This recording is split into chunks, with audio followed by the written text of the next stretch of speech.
Halo, apa kabar? Senang sekali Halo Indonesia bisa menyapa Anda di rumah hari ini. Ya, serangkaian informasi terkini dan inspiratif akan kami hadirkan selama 1 jam ke depan.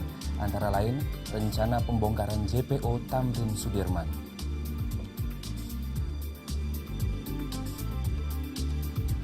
Ada pula popok Klodi ramah lingkungan.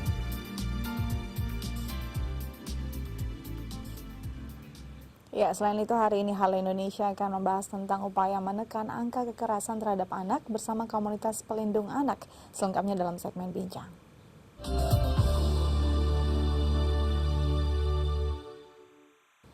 Baru-baru ini Pemprov DKI Jakarta merencanakan pembongkaran jembatan penyeberangan di sepanjang Jalan Tamrin hingga Sudirman terkait dengan pembangunan MRT. Ya, rencananya jembatan penyeberangan ini akan diganti dengan terowongan bawah tanah. Berikut liputan selengkapnya. Pengerjaan proyek Mass Rapid Transit atau MRT di Jakarta kian menunjukkan perkembangan. Terhitung hingga akhir Oktober 2015, secara keseluruhan, pembangunan MRT telah mencapai 32%. Dalam fase 1, pembangunan MRT rute Lebak Bulus hingga Bundaran Hotel Indonesia akan melewati 13 stasiun, yaitu 7 stasiun layang dan 6 stasiun bawah tanah. Melihat perkembangan yang cukup signifikan, Pemprov DKI Jakarta berencana untuk membongkar jembatan penyeberangan orang atau JPO di sepanjang Jalan Tamrin hingga Sudirman. Nantinya, ketika MRT sudah beroperasi, JPO di sepanjang Jalan Sudirman hingga Tamrin akan digantikan dengan terowongan bawah tanah yang terintegrasi dengan MRT. Imbas dari pengerjaan proyek Mass Rapid Transit atau MRT di sepanjang Jalan Tamrin hingga Sudirman ternyata membawa perombakan bagi sejumlah infrastruktur jalan di Jakarta, seperti rencana penghilangan jembatan penyeberangan orang di sepanjang Jalan Tamrin hingga Sudirman. Nah, berikut tanggapan dari masyarakat Jakarta terkait rencana ini. Dengan jembatan terowongan bawah tanah, ya itu bagus. Memang di di kota yang metropolitan seperti ini, kita harus punya kota di bawah tanah. Tetapi kalau di Indonesia khususnya itu ya, masalah keamanan tentu harus perhatikan, itu aja. Setuju aja sih Mbak, setuju aja. Alasannya karena emang ini kan untuk MRT ya, untuk kendaraan mass transportasi ini ya, Jakarta yang lebih umum. Ya setuju aja sih Mbak, kalau emang supaya orang lebih mengurangi macet juga, supaya orang lebih senang naik kendaraan umum juga, gitu aja sih Mbak. Kalau saya sih nggak setuju kalau misalkan dilangin jembatan gitu ya. Saya lebih suka masih kayak sekarang gitu, lebih nyaman untuk langsung ke jalur busway atau langsung turun ke bawah gitu. Saya sebetulnya tidak setuju untuk itu, karena pertama, tidak semua orang itu menggunakan MRT. Mobilitasnya yang saat seperti di daerah ini ya, mobilitas orang itu ada yang dari sebelah kanan ke kiri atau dari kiri ke kanan jalan. Terus kedua, mobilitas itu tidak harus ada di bawah, tapi juga di atas. Kenapa saya katakan seperti itu? Kalau semua lewat bawah, apakah nanti pengaturannya seperti apa? Seperti kalau yang saya pernah ajak ke Jepang, itu atas bawah tetap ada semua. Apalagi kayak Jakarta kita tahu, pada saat musim banjir gimana? Terkait dengan rencana penggantian JPO dengan terowongan bawah tanah, Kepala Dinas Perhubungan DKI Jakarta Andrian Syah membenarkan rencana tersebut. Hanya saja pembongkaran JPO tersebut tidak akan dilakukan hingga terowongan bawah tanah atau proyek MRT fase 1 rampung pada 2018 mendatang. Nantinya memang benar, tetapi ya kami akan melakukan pembongkaran kalau ada penggantinya. Kalau jembatan terowongan itu sudah jadi. Kalau belum jadi ya nggak berani kami. Nanti masyarakat itu gimana? Jadi masyarakat tolong jangan terlalu resah. Nggak bakal mungkin pemerintah itu menghilangkan ya fasilitas umum sebelum fasilitas umum yang lain itu ada. JPO yang dibongkar nantinya akan dipindahkan ke wilayah lain di Jakarta yang masih memerlukan JPO. Ya, terkait dengan jembatan penyeberangan di Jakarta, ternyata masih banyak yang kondisinya masih kurang layak. Ya, padahal setiap tahun Dinas Perhubungan DKI Jakarta selalu melakukan perawatan dan pemeliharaan JPO. Maksud kami JPO. Berikut penelusuran tim liputan Halo Indonesia melihat kelayakan JPO di Jakarta. Jembatan penyeberangan orang atau JPO merupakan sarana umum yang disediakan untuk menjamin keamanan dan keselamatan para pejalan kaki. JPO disediakan bagi para pejalan kaki untuk menyeberangi jalan raya dengan mudah dan aman. Menurut data dari Dinas Perhubungan DKI Jakarta, di Jakarta terdapat lebih dari 300 JPO, baik JPO reguler maupun JPO yang terintegrasi dengan koridor busway. Namun nampaknya penggunaan JPO di Jakarta belum cukup maksimal. Selain karena banyak yang enggan menggunakannya, kondisi JPO juga diperparah karena banyak yang rusak, seperti atap bocor, lintasan bolong karena tidak terawat. Untuk membuktikannya, tim Halo Indonesia mengunjungi JPO yang berada di wilayah Jatinegara, Jakarta Timur. JPO ini terintegrasi dengan koridor busway. Dari kondisinya, plat seng yang digunakan sebagai lantai JPO terlihat sudah banyak yang bolong. Sebagian ditambal dengan plat seng yang tipis, sehingga cukup rapuh jika diinjak. Selain itu, banyak bagian dari jembatan yang terlihat sudah berkarat dan keropos, sehingga menimbulkan guncangan ketika banyak pejalan kaki yang menggunakan JPO ini. Belum lagi banyak pedagang kaki lima yang berjualan di JPO, sehingga menghambat jalan. Kondisi berbeda terlihat ketika kita melewati JPO Karolus di Salemba, Jakarta Pusat. JPO Karolus ini diresmikan oleh Joko Widodo pada tahun 2013 saat menjabat sebagai Gubernur DKI Jakarta. JPO ini memiliki sarana yang lengkap seperti eskalator, tempat sampah, dan kamera CCTV. Kondisi fisik JPO juga terawat, tak terlihat ada plat seng yang bolong dan memiliki lampu penerangan yang baik. Pada tahun 2015, Dinas Perhubungan DKI Jakarta telah melakukan perawatan terhadap 78 JPO atau sekitar 25% dari total JPO di Jakarta, memakan anggaran sebanyak 7,6 miliar rupiah.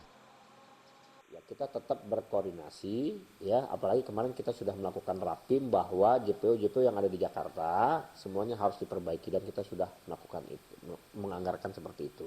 Kita lakukan perawatan terus, pemeliharaan terus, ya, kita lakukan perawatan terus, ya, setiap tahun pasti ada yang kita rawat, perbaikan, ya, yang bolong-bolong kita lakukan perawatan gitu. Yang paling penting itu pembangunan non fisik. Masyarakat pengguna juga harus ikut serta merawat JPO. Tatkala memang ada kerusakan, masyarakat juga harus jangan cuek, harus melaporkan. Gitu loh, supaya kita juga melakukan tindakan cepat. Perawatan JPO di Jakarta tentunya bukan hanya tugas dari pemerintah. Masyarakat pun bertanggung jawab dalam menjaga ketertiban, kebersihan, dan kenyamanan JPO di Jakarta. Wade Rizky, Dio Malau, DAI TV. Ya, kita beralih ke informasi lain. Di Inggris, sekitar 1.500 anak yang berusia di bawah 14 tahun didiagnosa menderita penyakit kanker setiap tahun dan menyebabkan kematian. Namun karena kemajuan penelitian, dalam 10 tahun kini jumlah anak yang meninggal akibat kanker mengalami penurunan hingga 24%. Putri Karen Atwood yang bernama Yasmin baru berusia 2 tahun saat didiagnosa menderita leukemia. Selama 2,5 tahun, Yasmin menjalani kemoterapi setiap hari. Selain kemoterapi, Yasmin juga menjalani sejumlah uji coba klinis. Dan kini setelah berjuang selama 3 tahun, Yasmin terbebas dari penyakit kanker. And I was driving along thinking, it's summer, it's Yasmin's birthday, and we're going swimming, and we're not in hospital. And I just burst out crying, like sobbing, and it was tears of relief. And it's unexpected when those moments arrive because you're just kind of getting on with your life when you realise, oh, actually, we're now a normal family. Menurut Dr. Anne McCarthy, lembaga riset kanker Inggris, 5 dari pasien kanker anak di Inggris meninggal setiap minggunya. Dan berkat uji coba medis, jumlah anak yang meninggal akibat penyakit kanker bisa ditekan turun sebesar 24% dalam waktu 10 tahun. Dari sekitar 330 pasien, turun hingga sekitar 260 pasien anak. In the last 10 to 20 years, we've begun to understand more what makes children's cancers work, how they grow, how they develop. And this improved understanding has helped us look at treatments and identify which are the best ones. So we now know better which drug combinations work and which ones will work together to improve a child's chance of surviving. Ya, sedang data KPAI menyebutkan setiap tahun sebanyak 4.000 anak di Indonesia terserang kanker. Tetapi potensi anak penderita kanker untuk sembuh masih tergolong besar. Ya, dalam hal ini dukungan dan semangat orang tua berperan besar dalam proses penyembuhan buah hati mereka. Berikut liputannya. Penyakit kanker memang bisa menyerang siapa saja, tidak terkecuali anak-anak. Komisi Perlindungan Anak Indonesia mencatat sebanyak 4.000 anak di Indonesia terjangkit kanker tiap tahunnya. Namun kanker pada anak dapat dicegah bahkan disembuhkan. Salah satu cara yang paling efektif adalah melalui peran orang tua. Ya, keluarga menjadi sangat penting dalam proses penyembuhan kanker pada anak.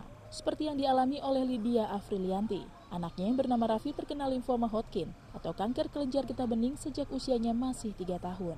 Kanker getah bening yang diidap Raffi sudah mencapai stadium 2 lanjutan. Hal ini berimbas pada infeksi paru-paru dan menyebabkan timbulnya 5 benjolan di leher Raffi.